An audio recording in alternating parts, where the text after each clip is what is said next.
İşte. Gelin arkadaşlar. Size bundan.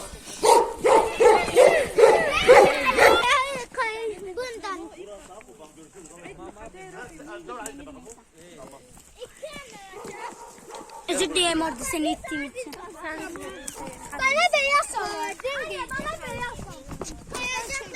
Kaç tane aldın? Kaç tane aldınız? İki. Baba hangi renk? Hamza buralara da çekiliyor. Hangi renk?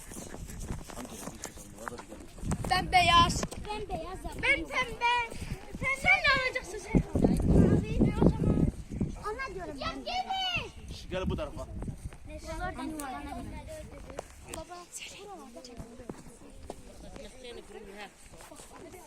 تعال للسوق. Bakın arkadaşlar. Bunlar hep doğal.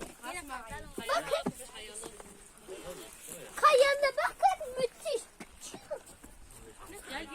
Baba nereye kaldın?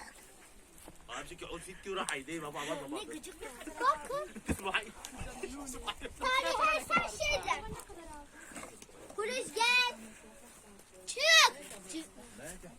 Çık çık. Çık. Anne.